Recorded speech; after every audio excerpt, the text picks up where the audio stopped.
Justice Not Just Legal Part 3 in audio. Charlotte turns to Ben. Ben, I would like to have as much of your experience recorded as possible. Is that asking too much? Could you manage? A big smile comes to Ben's face. That is why I would like your little girl with us. Charlotte speaks with concern. You think she can manage? It could be dangerous. Ben speaks with confidence. If it comes to that, I will have her pulled out. She can do it. She is the next thing to having you with me, Charlotte. It is incredible the way she knows her photography. That is what is so great about it. No one will suspect a little girl like that. Charlotte seems a bit troubled. It is a hard decision. I must talk with her. She should realize the danger. I have not seen Sarah perform, but I hear that she is very keen in the defense arts, and Pepper Lace has shown her a few tricks, I am sure. Pepper Lace's ability and help will add to Sarah's ability and safety. Let's leave that on hold for now, Ben. I will talk it over with Sarah. I have a great camera crew. Jim is very good and sneaky. She is tops. Sneaky, what a name. I don't think I have met her. Is she a student here at the institution? I am sorry, Bill, she is my German Shepherd. A big smile comes to Bill's face. She's just a dog. Is she part of your camera crew or protection? Do you think she can follow their scent like a bloodhound? She is all three, Bill, but it is a secret. She carries a secret camera, you cannot see it, and she does have a very keen sense of smell, but compared to a bloodhound I doubt that she does. As for protection, she is the best. You raise your voice and you speak harsh to me, you will hear a roar from her that will twist your nerves into knots. You pull a gun on me, she will have your wrist with the grip of a crocodile. However, she loves my friends and she will protect them as she does me. Bill and Ben are stunned. You are an expert, Charlotte. No, Ben, I just started young. Just think of me as a little girl. That will make me very happy. Bill is very sober. He is moved. He doesn't speak, but in mind he is very intrigued. At what is she not an expert? Starting young does not account for her expertise. She has unusual talent. I do understand her request though. She does not want to miss being a little girl.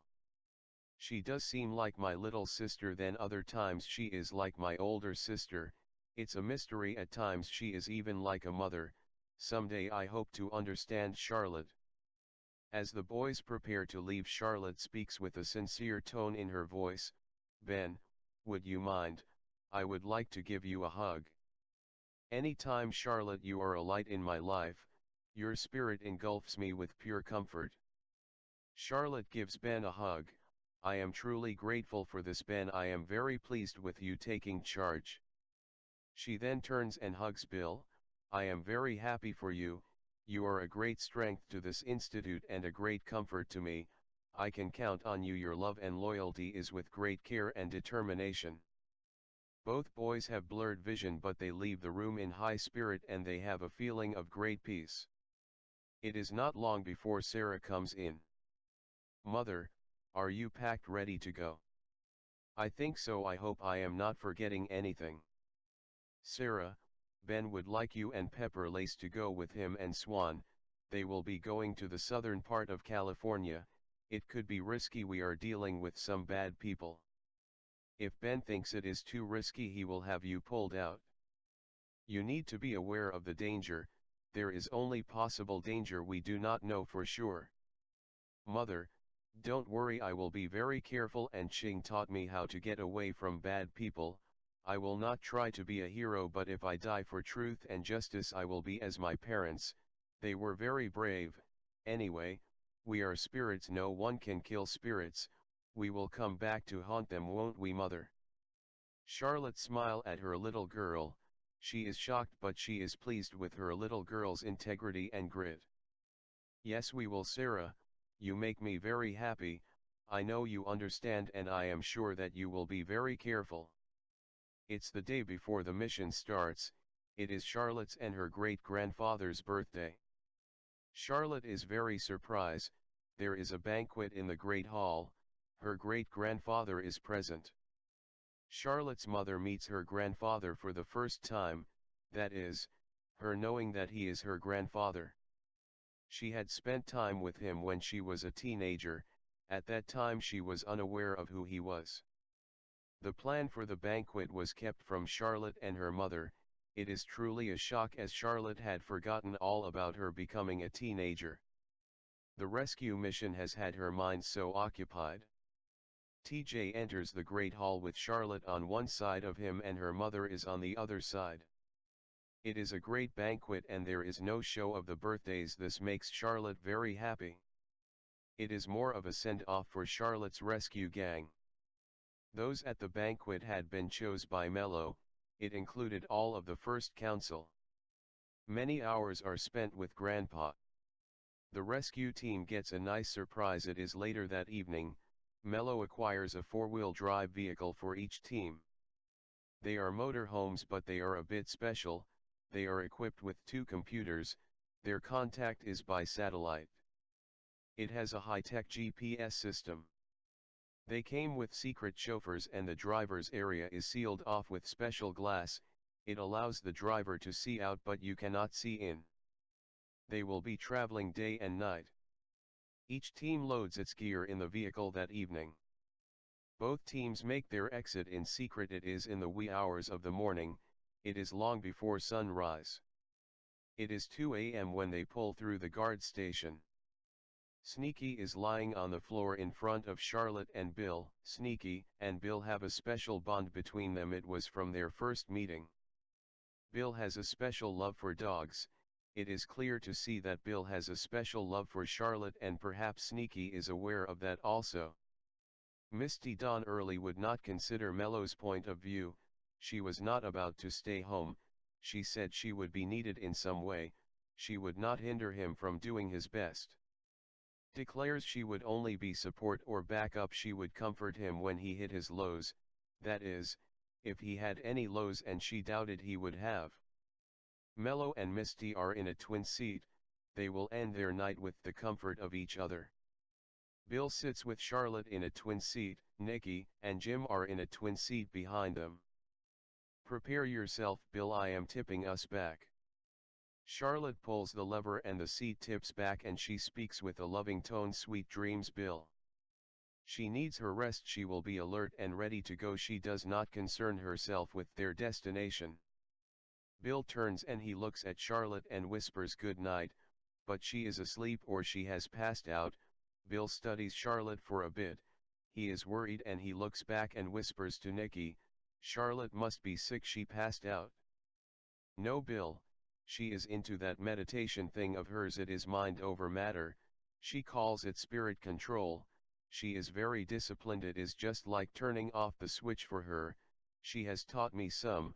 I am getting better at it, but nothing like that. She can just turn it off. You have to learn to blank your mind out. You don't let yourself think of anything but relaxing. You actually shut everything else out. That is great, Nikki. I must master that myself. I will start now. Good night, Nikki and Jim. Good night, Bill. Good night, Bill. Now we will look in on Ben's little gang. The two little girls, Sarah and Pepper Lace, settle themselves down. They need to finish their night's sleep so they will be fresh in the morning. Swan cuddles up to Ben. Ben should get himself to sleep, but it is hard to get his mind off of Swan. He lets himself soak in her comfort. It is for a limited time. His responsibilities comes to mind, but in time he also drifts into the misty depth of slumber. Sarah awakes first and she finds herself nestled up to Pepper Lace. Her arm is laying across Pepper Lace. Pepper Lace is as an older sister to Sarah. Sarah soaks in the comfort for a while. Pepper Lace awakes and she hugs Sarah and she gives her a soft kiss on the cheek. Sarah becomes very concerned with her thoughts. Pepper Lace, I hope you will not be upset with me. I need to ask you something. I have not spoken to anyone about it and I will not even to mother. Are you Love, the little girl I met in the forest? What makes you think that? You feel like Love. I don't mean you feel like her when I touch you. I mean your spirit, I feel you with my spirit, you seem the same as love, you are like my big sister. I don't mean you look like it, you feel like it, and you love me with your spirit as mother does. Pepper Lace smiles at Sarah with a bit of humor. No, I am not upset with you. I love you for your honesty. You are unique, you are not like other girls. I know I can trust you with my secrets. My real name is Agape, it means love, in Greek. I am much older than you think. I knew your parents, they were so kind. I helped to smuggle you out from some very mean people. They were going to kill you if your parents would not yield to their demands, but we sneaked you away. You were my little doll. I loved you so much. You were good and never cried. The nurse dropped you from the window. You still didn't cry. I caught you like a little football and I took you out to the airplane that was warmed up all ready for takeoff. They really thought you were my little doll. I was very young back then, but I was very strong and fast. You were my little baby for a while, then I left you at the gate of the school in the basket. That is where Charlotte found you. Sarah's eyes fill with tears. She reaches to Pepper Lace and she hugs her for a long while. You are my wonderful big sister. Sarah sits and looks at Pepper Lace in sincerity. Sarah thinks of how grateful she is, then she speaks with great concern. You know, how you can know what people think? Can you know what Kyle and Cynthia is thinking so you can know where they are, then we can find them? No, Sarah, I cannot control it. I have tried, but it comes when it wants to come. It is like a spirit takes control of me. I have not told this to anyone but you and my great-grandfather. People think it is my ability, but it isn't. I have no control of it. When it comes, I just follow it. It has always done good things. It has always helped people. I don't always know what you think. I think it would be bad if I could control it. I would not want to know what some people think. It is the next day. It is a good while after daybreak. Ben's little gang arrives at Dave Warner's little spread. He has a nice little ranch in the foothills. It lays deep into the forest. They meet Dave, his wife, Nancy, and Kit, their 12-year-old grandson. They are coming from the barn, and they have just finished their morning chores. Soon after they meet, the two little girls are pushing Kit to see the horses. Kit pleads with Dave.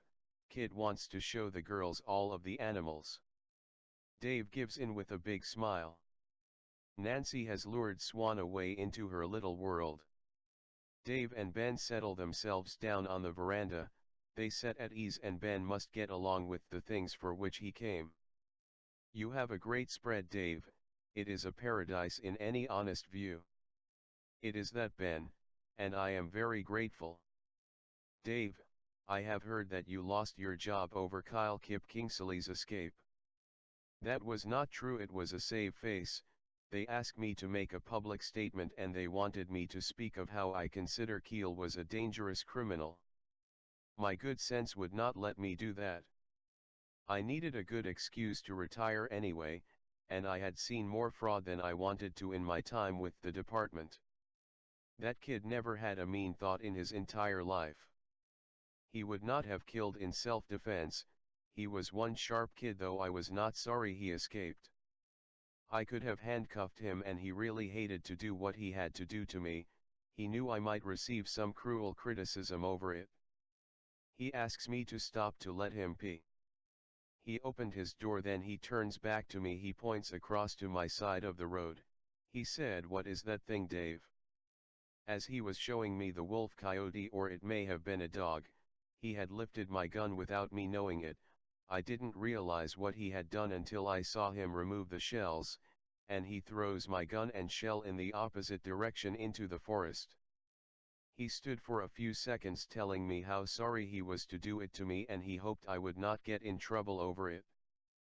He said he would make it up to me someday, then he turns and runs like the wind. I was stunned. I couldn't move. It was as if I was in a trance. This was not really happening. It was about 10 minutes before I could pull myself together. I could not have run after him and caught him. That kid was determined. He knew what he was doing. He could have outrun me by 3 times. I have the greatest respect for Kyle. Everyone at the center liked him and respected him. He has something in that brain of his, he has done a lot of reading and he is a walking data bank. One thing really puzzles me, my patrol car would not start that morning. It had been tampered with and I was told to use my own vehicle. They told me I would be reimbursed, I would not be on patrol duty anyway. It was just a matter of taking the kid to another facility, then for some strange reason I was told to take a certain route which made no sense to me.